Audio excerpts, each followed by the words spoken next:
n'est jamais facile de choisir un outil, surtout sur un événement qui est au long cours. C'est-à-dire qu'on doit choisir un outil 6 mois, 8 mois, parfois 1 an avant l'avènement d'un événement. Et c'est toujours compliqué parce que dans notre métier, les choses peuvent évoluer. Les besoins des clients peuvent évoluer, nos propres besoins peuvent évoluer. Et donc, il faut qu'on choisisse un outil qui soit suffisamment malléable, qui soit suffisamment souple pour rentrer tout le périmètre fonctionnel, alors non pas initial, mais potentiel. Hero est un outil qui utilise l'intelligence artificielle, et au moment où l'intelligence artificielle commençait à se développer, on s'est dit, c'est un bon pari à faire, ça va nous faire gagner du temps, et le temps c'est de l'argent.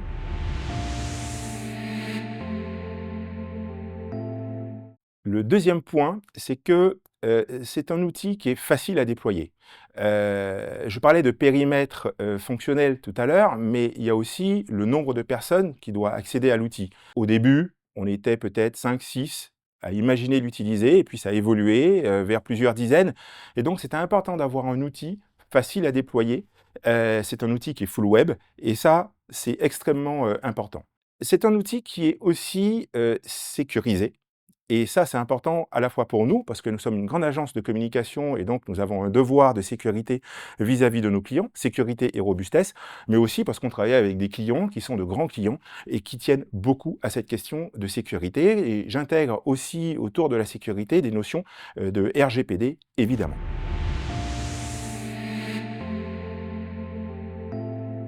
Le troisième point est que c'est un outil qui est facile à prendre en main. Quand on a à former plusieurs personnes à un outil qui est un outil de travail, qui est très opérationnel et qui en plus doit servir à la réactivité, d'un projet, il est important, et en plus à une échelle internationale, puisqu'on avait des clients dans plusieurs pays, il est important que cet outil soit facile à prendre en main. C'est un outil qui est extrêmement ergonomique, avec une interface qui est très intuitive, et ça c'est extrêmement important pour la réussite du projet, sa prise en main et donc son succès.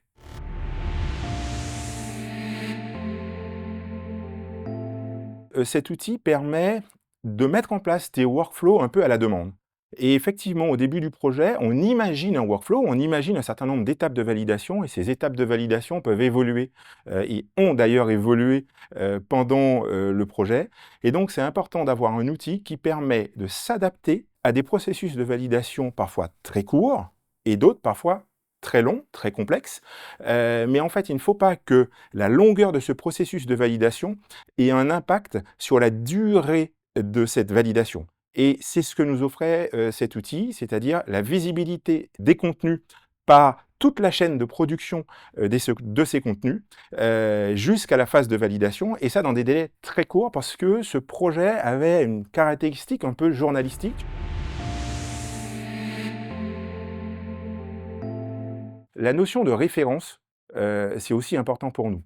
Et cet outil, eh bien, avait des références, et notamment le Festival de Cannes, puisque c'est un outil qui était utilisé pour le Festival de Cannes et qui a servi à mettre en place tout le workflow de validation, de production d'un certain nombre de contenus pour le Festival de Cannes et dans différentes langues. Et pour conclure, je dirais que on évite, nous, de projeter nos clients dans des aventures, même si parfois des projets événementiels peuvent s'apparenter à des aventures, mais des aventures humaines, on évite que ça soit des aventures technologiques qui nous amènent dans des corners.